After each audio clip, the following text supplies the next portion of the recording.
আসসালামু আলাইকুম বন্ধুরা, নতুন ভিডিওতে আবারও স্বাগতম। পরিশ্রম হলো সাফল্যের চাবিকাঠি। পরিশ্রম না করলে সাফল্য মেলা অনেক কষ্টের ব্যাপার। সাফল্য পেতে গেলে পরিশ্রম করতে হবে। জীবনে সাকসেস হতে গেলে নিশ্চয়ই পরিশ্রম করতে হবে। আমরা অনেক সময় মুরব্বী মানুষদেরকে বলতে শুনেছি, কষ্ট করলে কেষ্ট মেলে। নিশ্চয়ই তাদের কথা সত্য। তোমাদের দেখে এটা অন্যরকম লাগতে পারে, কি ব্যাপার জাবের ভাই হঠাৎ করে এইরকম কাজ করছে। আসলে এটাই আমার পেশা। হ্যাঁ ঠিক শুনেছো, আমার এটাই পেশা। এইসব কাজ আমি আগামী দিনে করেছি আর ভবিষ্যতেও করব ইনশাল্লাহ। তাহলে তোমাদের মনে প্রশ্ন আসতে পারে, জাবের ভাই কিছুদিন আগে যে তুমি একটা দোকান দেখালে, যে তুমি দোকান করেছো, অনলাইনে দোকান, মোবাইলে দোকান। হ্যাঁ সেটাও সত্য, আমি দোকান করেছি আর এটা আমার বাড়িতেই, দোকানটাও বাড়িতে।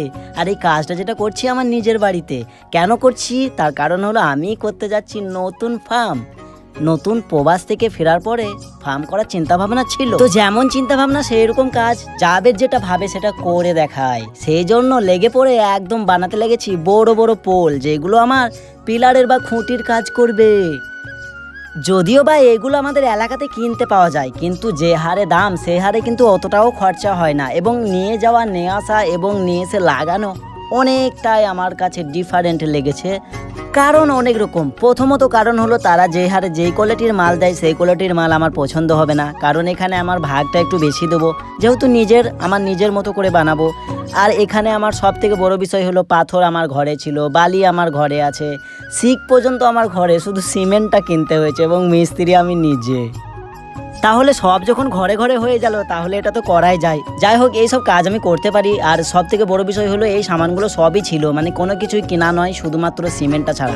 কেনা অবশ্যই সব কিছু, কারণ ভবিষ্যতে অনেক আগে কেনা হয়েছিল, আগামীতে কিনে রাখা হয়েছিল। প্রায় পাথরগুলোর বয়স হয়ে গেল 10 বছর। ভাবতে পারো, 10 বছর আগে আমার একটা ঘর হয়েছিল, সেই ঘরের পাথর কিছু পড়েছিল, সেইগুলো তুলে নিয়ে এসে ধোয়ার পরে কাজটা করছিলাম।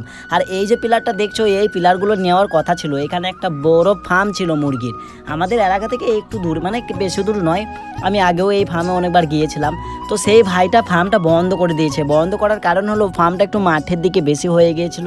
মানে কি হয়েছিল, রাস্তা থেকে ফার্মটা অনেকটা দূরে হয়ে গেছিলো মাঠের দিকে। তো যাওয়ার রাস্তা তেনার ছিল না, আলে আলে যেতেন, অর্থাৎ যে জমির আলে হয় সেই আলে আলে যাতায়াত করতেন। কিন্তু ভবিষ্যতে সেই মালিকরা, যাদের জমি, তারা যেতে দিত না, সেই জন্য বাধ্য হয়ে ভাইটা ফার্মটা বন্ধ করতে হয়েছে। ঠিক বলেছো।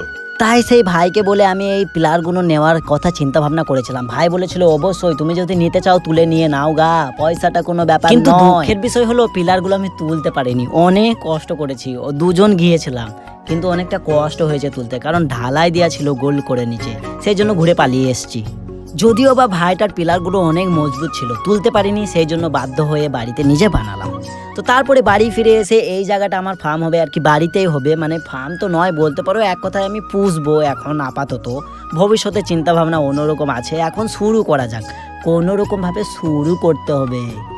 বাড়িতে এসে এই বড় চুলোটা ভেঙে দিলাম সর্বপ্রথমে। এই চুলোটা আবার কিসের, তোমাদের মনে প্রশ্ন আসতেই পারে। এটা একটা ক্লিয়ার করে দিই, এখানে আমাদের ধান সিদ্ধ হয়, আমাদের ধানের চাল হয় এই চুলো থেকে।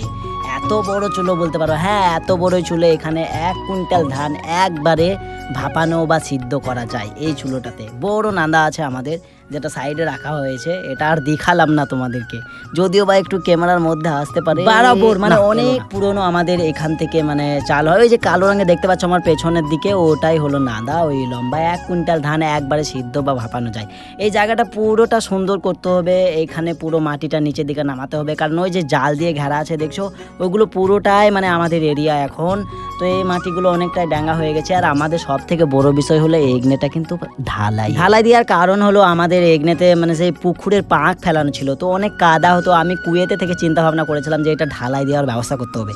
বাবাকে ফোন করেছিলাম বা আব্বাকে ফোন করে বলেছিলাম, আব্বা পয়সা যা লাগে আমি দিয়ে দেবো, পুরো এগনাটা যেন ঢালাই হয়ে যায়। হ্যাঁ, যেমন কথা সেরকম কাজ। আমাদের কাজ কিন্তু ফেল হয় না, আমরা যেটা বলি সেটা যদি সম্ভব হয় তাহলে করেই দেখায়।